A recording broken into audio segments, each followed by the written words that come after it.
জুবাইরকে বাজারে পাঠানো মানে একটা ইতিহাস তৈরি করা। আসসালামু আলাইকুম। আমার প্রিয় আপু ভাইয়েরা সবাই কেমন আছেন? আশা করি আল্লাহর রহমতে ভালো আছেন, সুস্থ আছেন। আজ ২-৩ দিন হলো যেহেতু জুবাইরের আব্বু বাড়িতে থাকছে না, খুব সকাল সকালে চলে যাচ্ছে ট্রেনিংয়ে। তাই তো আজকে একদমই সবজি ছিল না। ভাবলাম যে জুবাইরকে একটু বাজারে পাঠাই। তো জুবাইরকে বললাম, "জুবাইর সকাল সকালে একটু খেয়ে নাও, নিয়ে একটু বাজারে যাও।" আর যে রোদ উঠেছে, দেরি করে বাজারে যেতে ওর বিরক্ত লাগবে। হয়তোবা ও যেতেই চাইবে না। যদিও বাজার একদমই আমাদের কাছে, তারপরেও। তো জুবাইরকে বাজারে পাঠালাম। জুবাইরকে যা আনতে বলেছিলাম সবজি, জুবাইর তাৎক্ষণিকভাবে মানে যেতে আর আসতে খুব বেশি সময় লাগেনি। এসেই আমাকে বলছে, "আম্মু গো, তুমি আমাকে যা আনতে বলেছিলে একটাও বাজারে নেই। এতগুলো দোকান সবজির, তারপরেও আমার সবজিগুলো ও কোনো দোকানেই পায়নি। কি আর করার?" তাই তো অবশেষে চলে আসলাম ছাদে।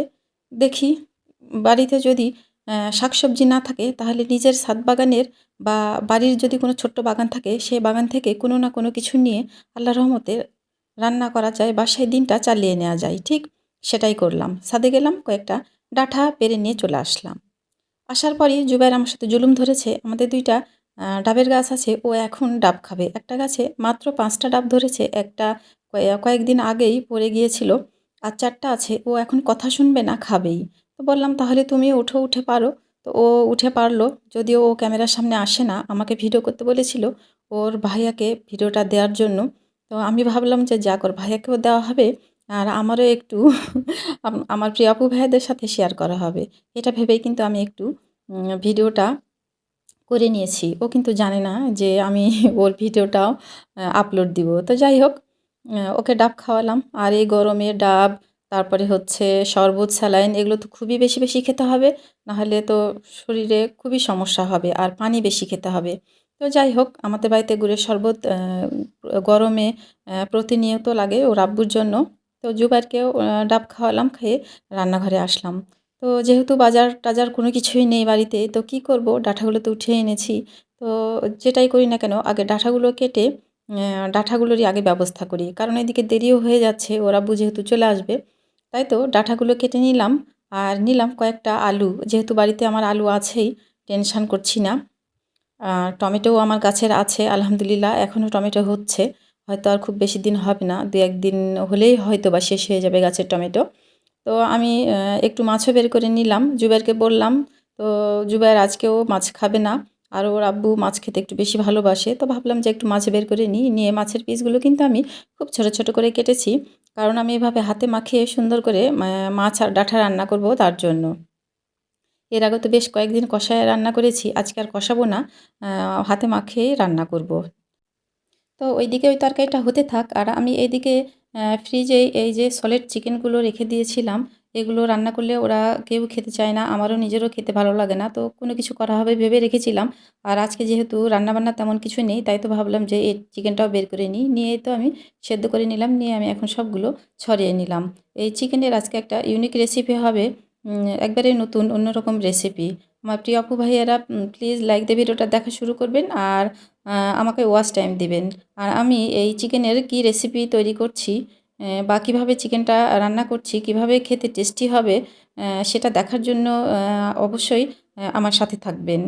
তো এখানে কিন্তু আমি কড়াইয়ে তেল দিয়েছি আর ২-৩ টা শুকনা মরিচও দিয়ে দিলাম। হালকা ভেজে নিলাম। নিয়ে একে, একে পেঁয়াজ, রসুন, তারপরে হচ্ছে কাঁচামরিচ, টমেটো এগুলো সব কুচি করে দিয়ে দিলাম। এগুলো আমি এখন ভেজে নেব। এই যে প্রচণ্ড গরম পড়ছে, এই গরমে কোনো কিছুই আসলে খেতে ভালো লাগে না।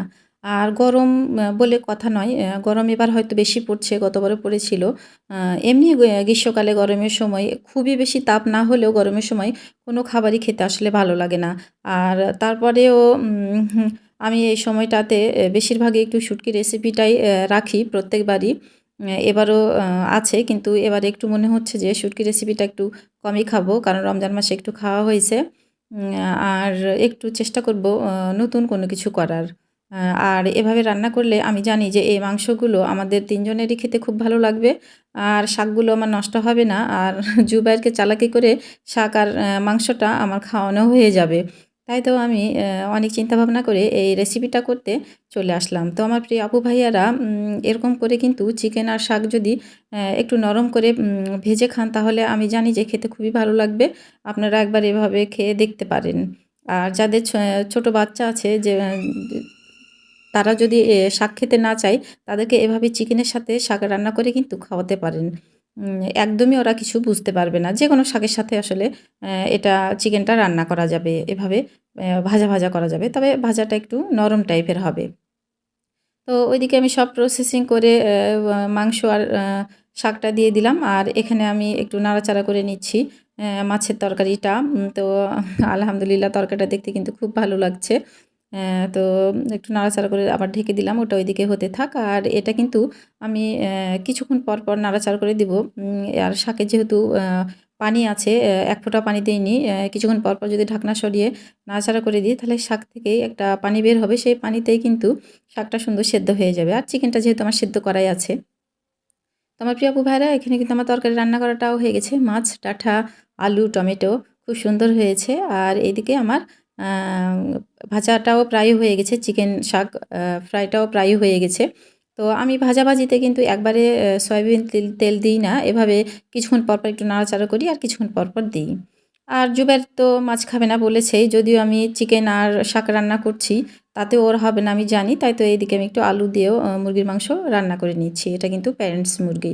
আর শাক দিয়ে যে মাংসটা রান্না করলাম ওইটা ছিল ব্রয়লার মুরগি। তো আলহামদুলিল্লাহ রান্নাবান্না শেষ। খেতে চলে এসেছি। ওর আব্বু খাওয়া-দাওয়া করে চলে গেছে। আমি আর জুবাইর খেতে বসে গেছি। তো আলহামদুলিল্লাহ প্রত্যেকটা আইটেমই খেতে খুবই ভালো হয়েছিল। বিশেষ করে এই নতুন আ রেসিপিটা, নতুন তরকারিটা, চিকেন শাকের যে নরম ভাজাটা এটাও খেতে খুবই ভালো হয়েছিল। সবগুলোই খেলাম মজা করে। যদিও খুব গরম পড়ে গেছে কিন্তু তারপরেও আ কয়েকদিন থেকে যে খাচ্ছি তরি তরকারিগুলো, খেতে যে খুব খারাপ লাগছে তা নয়। খেতে কিন্তু আলহামদুলিল্লাহ খুব ভালো লাগছে। তো আমার প্রিয় আপু ভাইয়ারা, কি বলবো, আল্লাহর রহমতে অনেকটাই আমি ভালোবাসা সাপোর্ট পাচ্ছি আপনাদের কাছ থেকে। আর আল্লাহ সবসময় বলেছেন ধৈর্যের সাথে যদি আল্লাহকে স্মরণ করে কোনো সৎ কাজ করা যায়, ভালো কাজ করা যায়, তাহলে ইনশাল্লাহ আল্লাহ সেই কাজে সফলতা দেন। তো আমরা সবাই আল্লাহকে স্মরণ করে চেষ্টা করব সামনের দিকে এগিয়ে যাওয়ার। আজকে এ পর্যন্তই। সবাই ভালো থাকবেন, সুস্থ থাকবেন। ফিরে আসবো আগামীতে। আল্লাহ হাফেজ।